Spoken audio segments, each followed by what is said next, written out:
બધાને જય શ્રી કૃષ્ણ, જય માતાજી મિત્રો। આજે તમને એરો કરીને બતાવેલું છે, આજ છે 3 પાળનો વડ અને આની વિશે આપણે જાણવાનું છે। તો ચાલો આવો અને જાણીએ આપણે શું છે આનું મહત્વ। તો હેલો નમસ્કાર દોસ્તર મિત્રો, એકવાર ફરી સ્વાગત છે તમારું બધાનું મારી યુટ્યુબ ચેનલ હકી ઓફિશિયલ ઉપર। આજે આપણે જવાનું છું તાપી નદીના કિનારે, જ્યાં છે 3 પાળનો વડ વિશે જાણવા। શું છે આ 3 પાળનો વડ? 3 પાળનો વડ જે ઘણા દ્વાપર યુગથી અહીંયા છે અને ત્યાં કહેવાય ને કે ચોથું પાન આવે તો પહેલાં એક પાન ખરીદાય છે। તો શું છે તેનું મહત્વ ને ત્યાં જઈને હું તમને બધાને બતાવીશ, તમને લોકોને મારે જણાવવાનું છે। તો ચાલો આપણે ત્યાં જઈએ અને જાણીએ શું છે આ 3 પાળનું મહત્વ।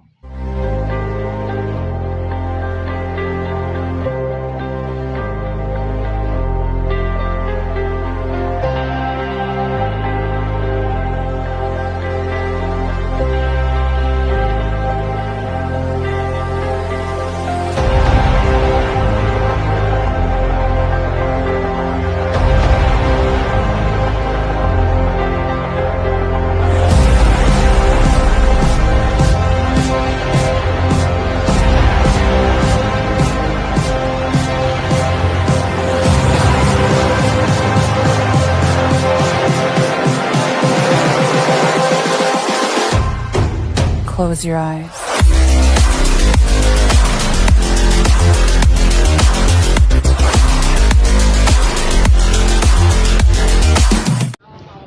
તો ફાઇનલી મિત્રો અમે પહોંચી ગયા છીએ ત્યાં 3 પાળ વડ મંદિરે। મારી પાછળ તમે દ્વાર જોઈ શકો છો। તો આપણે ત્યાં અંદર જઈને જોવાનું છે 3 પાળ વડની મહત્વતા શું છે, અને ત્યાં અંદર જઈને ચાલો દર્શન કરીએ અને જાણીએ તેનો ઇતિહાસ।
તો મિત્રો તમે મારી પાછળ અત્યારે જોઈ રહ્યા છો, અહીંયા જેટલા લોકોની ભીડ છે ત્યારે તમે જોઈ શકો છો।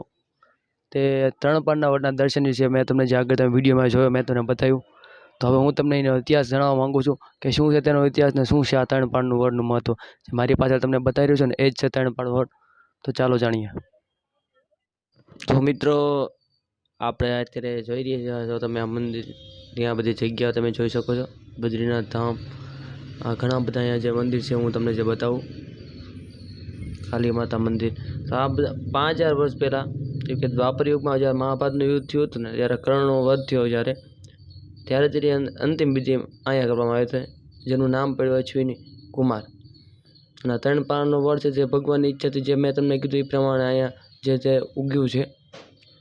તો કર્ણ છે ને એ સૂર્યપુત્ર છે અને તાપી નદી એ સૂર્યપુત્રી છે।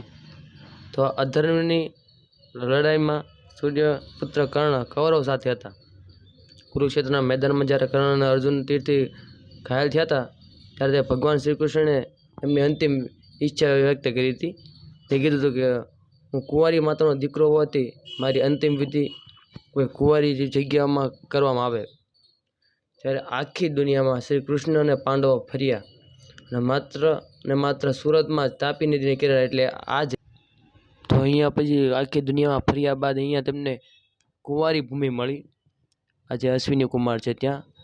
પછી અશ્વિની અને કુમારે ત્યાં તપ કર્યું અને તપ કર્યા બાદ કર્ણને અંતિમ વિધિ અહીંયા કરવામાં આવી હતી, જ્યાં તમે જોઈ શકો છો અહીંયા થઈ હતી કર્ણની અંતિમ વિધિ।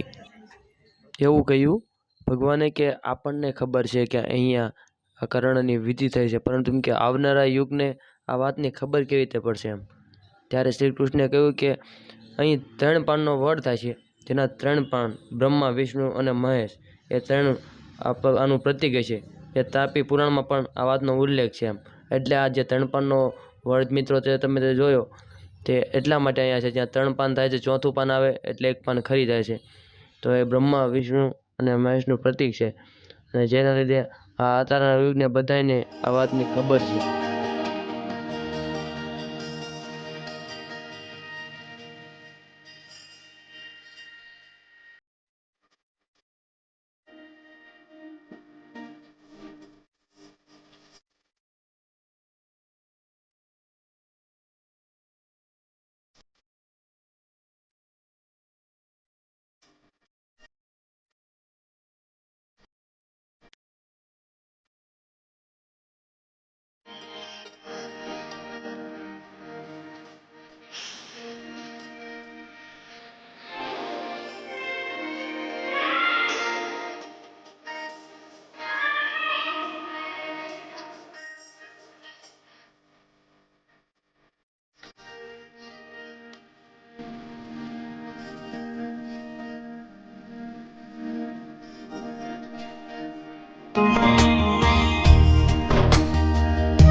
તો મિત્રો આ તો આપણો આજનો વોક તમને કેવો લાગ્યો તમે લોકોએ મને ખાસ કરીને જણાવો કોમેન્ટ કરીને.